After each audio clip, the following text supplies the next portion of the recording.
everyone, welcome back to my Python for Data Analysis series where we cover all the essential Python skills you need to start working with data. My name's Urvi, I'm a data analyst, and in today's video we are covering one of the most used variable types, strings. We'll cover what they are and some operators and functions you can use with them. So we can define strings using either double quotes or single quotes. So for example, this is a string, and if we define it with single quotes, that is a string as well. And whichever one you want to use is really up to you, it's just personal preference, but you just have to make sure that however you're defining strings, whether in double quotes or in single quotes, just keep it the same throughout your Python file or throughout your Jupyter notebook, just to make sure that you're consistent throughout the code. We can also have multi-line strings by using triple quotes. So let's say we have a multi-line string. Here we can enclose our text in these triple strings. And if we print this out, you'll see you have a multi-line string. Now here you'll see that instead of actually printing it on a new line, Jupyter Notebook just printed this \n as the new line character instead, and then just printed everything in one line. That's just because when you're printing something like this in a notebook, it'll show up like this.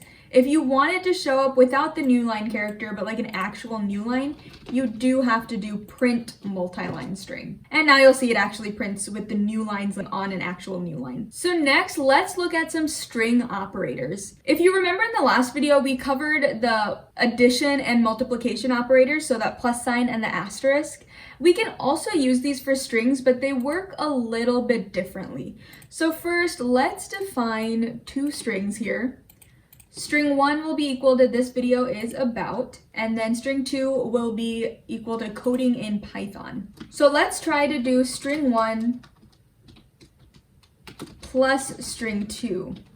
Here we'll see what happens is that these strings just get combined into one string. So now we have, this video is about coding in Python. So this is called string concatenation, and you'll see this operator be used a lot with strings in data analysis. We're concatenating strings together all the time. Now the multiplication operator can also work with strings, and what it does is it repeats a given string. So let's define a variable called repeated string, and we will set that equal to string 1 multiplied by 5. And when we print repeated string, you'll see it's just string 1 repeated over and over again 5 times. Now I will warn you that this multiplication operator will only work with strings when the thing it's being multiplied is an integer. So you can't do string 1 multiplied by string 2, because if you try that, you will get an error, and the error is cannot multiply sequence by non-int of type string, which means you can't multiply a string by a string.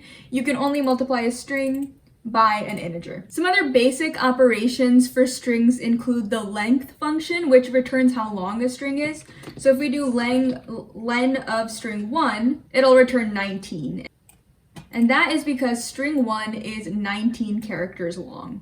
We can also use the in keyword with strings, which checks if one substring is in a string variable. So for example, let's do Python in string 1. This will check if the substring Python is in string 1. And when we print that, we get false because Python is not in string 1. But if we do Python is in string 2, we see that we get true because the word Python is in string 2. Next, let's cover a really important string concept that is used very frequently in data analysis. And that is the concept of indexing and slicing. So strings are like an ordered collection of characters, and each character has a position called an index starting at 0.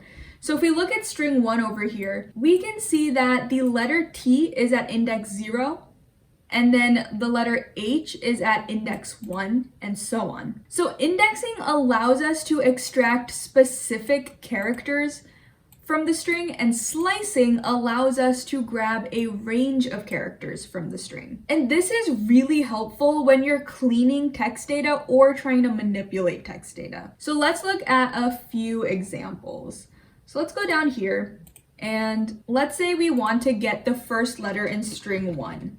So we would do that by taking string 1 and we'd get these square brackets and we'd put into place 0. So we're asking for the letter at index 0 for string 1. So when we print that, we see that we get T. Now if we change this to, let's say, 6, we'll get the letter at index position 6, which is I. And we can go check this by looking at our string 1 and counting 0, 1, 2, 3, 4, 5, 6. That's that I that was returned to us. Now, our string 1, like we printed up here, is only 19 letters long, which means the index only goes from 0 to 18. So let's see what happens if we try to print the letter at index 100.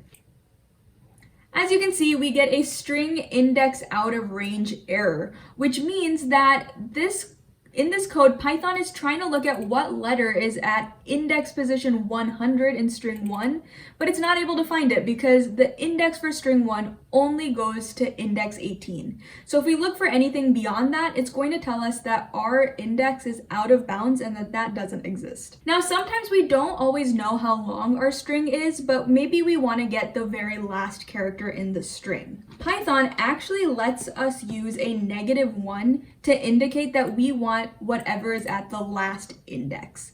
So if we print this, we get the letter T. And if we go back up to string 1, we see that T is the last letter in our string as well. Now, like I mentioned before, we can also do slicing, which is getting a range of values in the string. So let's say we wanted to get the first word of string 1. Now, we know that the word is this, which means we need 4 index positions. So here you would use your square brackets, and in this one you will specify your starting index, which we want as 0 because we want the first word. And then you do a semicolon, and then you put into place your ending index. Now, what's important to remember here is that Python includes your starting index, but it does not include your ending index. So if we wanted the first 4 letters, that means we want everything at index 0, 1, 2, and 3. If we put 3 here, it won't include that third index. It'll only give us 0, 1, and 2. So instead, we change this to 4 so that we get indexes 0, 1, 2, and 3. So when we print this, we see we get that entire first word of this. And just so you can see how this will not work if we do 0 to 3, I'll print that and you see we don't get that S in there, we just get THI. Next, let's cover some common string methods. There are a lot of these, but I'll just cover the ones that I use the most. These are mostly used, again, when you do data cleaning in an analysis project. So one really common method that I use all the time is the split function. This splits a string on a specific character. Here's an example of using it to split the string on spaces.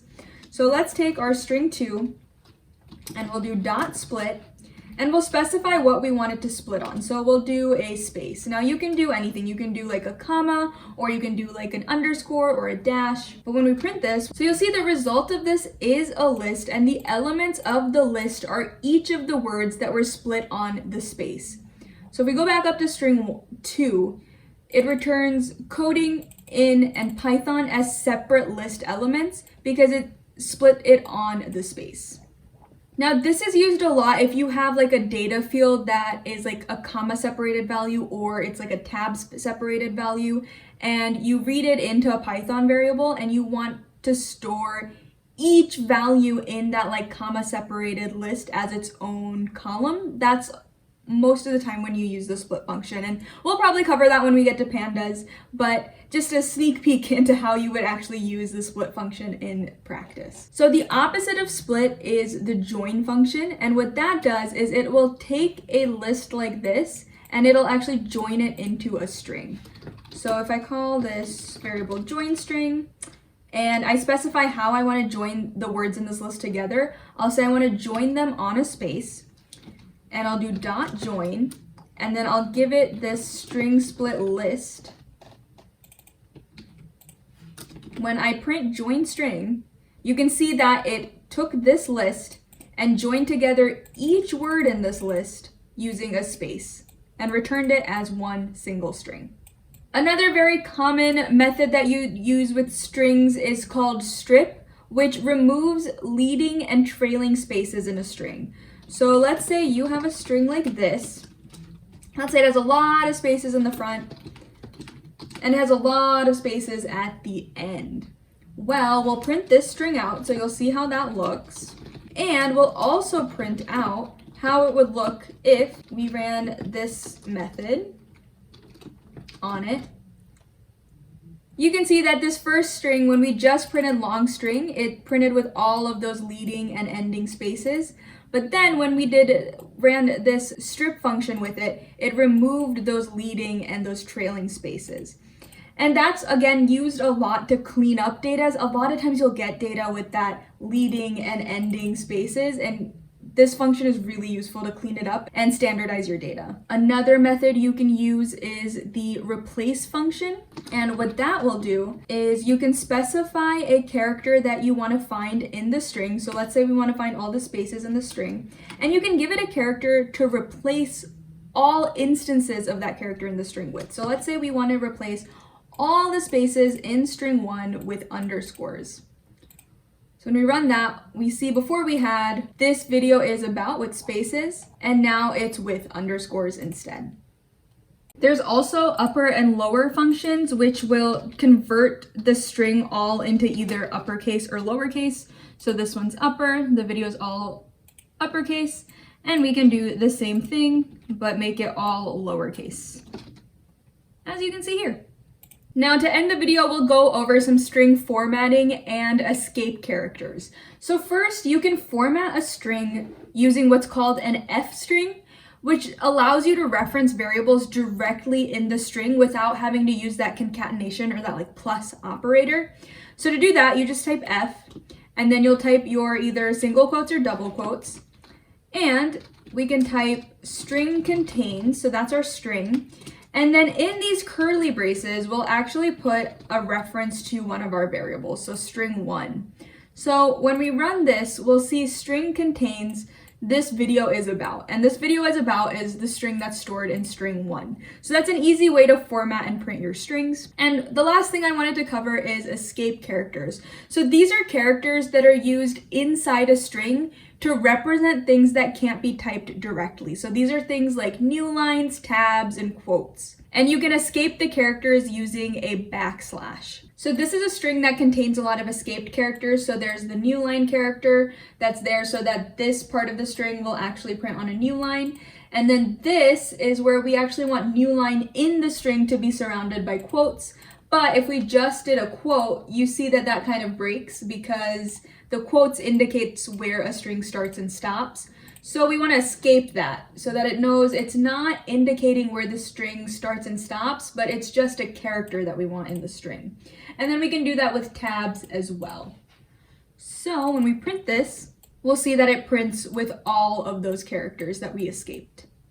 And you'll see there's the tab here, the new line, and the quotes. All right, so that is it for our video about strings, what they are, and some common functions that you can use for them. In the next video, I'm going to talk about more advanced variable types like lists, sets, dictionaries, and tuples. These are things that are very important to know for data analysis, so make sure that you stay tuned for that one. Thank you so much for watching this video. If you enjoyed it, if it was helpful to you, I would love it if you considered subscribing to the channel, and I hope to see you in the next video. See you there.